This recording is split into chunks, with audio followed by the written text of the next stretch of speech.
What up YouTube, Case Prime here, back at you with another video. I thought I'd do something I haven't done in a little while. I don't know why I haven't done one of these in a while, but, I just don't know why. But, today I'm going to be giving my thoughts and opinions on a pay-per-view event that's going to be going on tomorrow night. And that is the return of the WWE pay-per-view event, No Way Out. Now, it has been 3 years in the WWE since we've had a No Way Out pay-per-view, which was last contested in 2009. Now they're bringing it back, I guess, to replace the Elimination Chamber, which was last now in February, just before WrestleMania and after Royal Rumble. But anyway, there are 7 matches confirmed for this event tomorrow night, and I thought I'd give my personal thoughts and opinions about it. So let's get started with the pre-show match, which is Brodus Clay, the Funkasaurus, as he's better known, versus John Laurinaitis' advisor and Harvard Law School graduate David Otunga. Now, for those of you who watched SmackDown this past Friday night, know that Brodus Clay was in a matchup and won, and as he was celebrating his victory, David Otunga came out and assaulted him. And basically he said he did that just to give him a little sneak peek as to what to expect this Sunday night at No Way Out. I personally have never liked David Otunga. He's associated with Mr. John Laurinaitis, so an enemy that's related to John Laurinaitis is an enemy of mine, so I'm in Brodus Clay's corner. Plus I really like him. Now for another match, which I think is pretty interesting. Santino Marella versus Alberto Del Rio's personal ring announcer, Ricardo Rodriguez, in a tuxedo match. Now, it's been a while since we've seen a tuxedo match. Now, for those of you who don't know, a tuxedo match is the male version of a bra and panties match. In a bra and panties match, the way you win is you have to, for the females, you have to strip your opponent down completely to their bra and panties, basically their underwear. And the same thing applies to the tuxedo match, where both contestants are wearing tuxedos, and the only way to win is to strip off your opponent's clothes and leave them only in their underwear. I say this because not too long ago, Santino assaulted Ricardo Rodriguez, and he was wearing a Justin Bieber shirt, which I found really hilarious.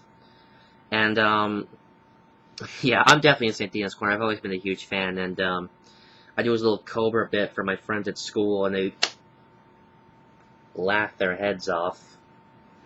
But anyway, next up on the matchup is Layla versus Beth Phoenix for the Divas Champion.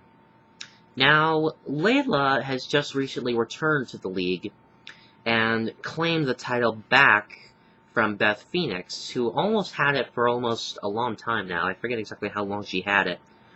But finally it was clutched out of her hands.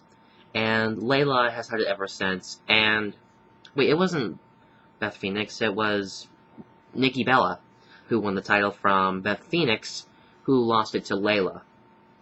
And that change of title hands is what sadly got the Bella twins fired. Plus also their extensive catchingness of cheating, as they're twins. But, I definitely miss them. I hope they will someday re-sign them, because I like the Bella twins. I never really liked Beth Phoenix. I always thought she was too tough. She kind of reminds me of Heather from Total Drama Island and, whatever. So, I'm personally in Layla's corner. Now for a matchup which is really hard for me to choose whose side I'm on. Christian versus Cody Rhodes for the Intercontinental Championship. Cody Rhodes has always said that the Intercontinental Championship is the most important thing to me, and Christian just returned back from the league not too long ago and slashed the title from his hands after getting it back from the Big Show at Extreme Rules. Big Show won it at WrestleMania, and then Cody Rhodes got it back. And Christian, as always, in the time in his league, has always been going up to the officials, John Laurinaitis, Teddy Long, Vince McMahon, trying to bribe his way into a match opportunity. Well, guess what? He got his wish, and he got the title. I kind of like Cody Rhodes. He's a lot better than Christian, so I'm probably most likely in Cody Rhodes' corner. Now, here's probably the most intense match. I think is going to be one of the most intense matches at No Way Out. CM Punk versus Daniel Bryan versus Kane. A triple threat match for the WWE Championship. Kind of a follow-up of what happened at Over the Limit when CM Punk faced Daniel Bryan for the title, and he emerged victorious and walked out of there with it still in hand. Now Kane's added to the stipulation. And for those of you who know the rules of a triple threat match, only way to win is either pinfall or submission, and the champion holder does not have to be involved in the fall. Kane could pin Daniel Bryan could pin Kane, and CM Punk could lose his title. But the title holder does not have to be involved in the fall to change hands of the title. Now, each of these three superstars has their strengths and weaknesses in this match. Daniel Bryan has faced Kane before several times. The one I've recently encountered was at Money in the Bank, where Daniel Bryan, and 6 other superstars were involved in a Money in the Bank match. And Daniel Bryan emerged victorious and defeated the 7 of them to hold the contract. Raining out? Dang. But, I digress. Kane obviously has the strength because he's the biggest of the 3, and his overall brute force could be a threat to Punk and Daniel Bryan. But, CM Punk has been the title holder for nearly almost half of a year now.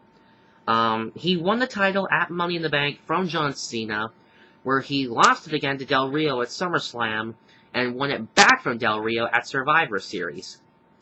But, I've always been a big supporter of CM Punk, so I'm in his corner. Now for a match where I think this is a no contest. Sheamus versus Dolph Ziggler for the World Heavyweight Championship. Sheamus and Dolph Ziggler, no contest. Sheamus, because I hate Vicky Guerrero, I hate Dolph Ziggler, and I hate Jack Swagger. Every time I see those 3, I just want to puke my guts out. I hate the 3 of them, most sincerely. I'm hoping Sheamus kicks Dolph Ziggler's ass. And he will. Finally, the main event of No Way Out. John Cena versus The Big Show in a steel cage match. Now, for those of you that know, sometime before Over the Limits, Big Show made fun of John Laurinaitis' voice, and John Laurinaitis himself said, and I quote, "If anyone makes fun of my voice, they will be fired, unless they apologize." And John Laurinaitis made Big Show get down on his knees, cry like a baby, and apologize, and still fired him. But at No Way Out, he came back and helped Laurinaitis by knocking out John Cena, letting Laurinaitis pin him and win. And since then, he's become a big sellout and challenged him to the main event of No Way Out. And not too long ago, the stipulation of a steel cage match was added. I think personally it'd be a little bit better off as a Hell in a Cell match, not a steel cage, because the way you win a steel cage match is pinfall, submission, or escaping the cage. I still think that Hell in a Cell would be much better. But recently, a new stipulation was just added. Make that 2 of them. 2 of the stipulations have been added, and both of these are very, very intense. Any of you guys who watched Raw this past Monday night know that Vince McMahon, the CEO and chairman of the board for the WWE, came out to evaluate John Laurinaitis' performance, and if he didn't do well, he would be fired. But Big Show interfered before he could deliver the final verdict, and accidentally knocked out the Vince McMahon. So, by the order of John Laurinaitis, in the true spirit of people power, which is not people power, he said that that Vince McMahon will be at ringside for this matchup this Sunday night, and if Big Show loses to John Cena, John Laurinaitis will be fired. Now, here's the other big one. I'm not sure exactly when this was added. I believe this was added last Friday night, but I missed it because I was busy. If John Cena loses to the Big Show Sunday night, he will be fired. So, either way, no matter how the contest match ends on Sunday night, someone's getting fired. Either it's going to be John Laurinaitis or John Cena. I'm personally hoping John Laurinaitis gets fired because the last thing I want in my mind is someone who believes the true spirit of people power. But those are my predictions for No Way Out. And for those of you who may or may not know, next month's pay-per-view is one of my personal pay-per-views, Money in the Bank. All we know is that it's being held in New York, and the teaser poster features Alberto Del Rio. We have no idea who's in the matchups yet, but we do know it's on Sunday, July 15th. I think it's going to be a really awesome match because I love Money in the Bank. But, I guess that's about it. Later, guys. I'm out.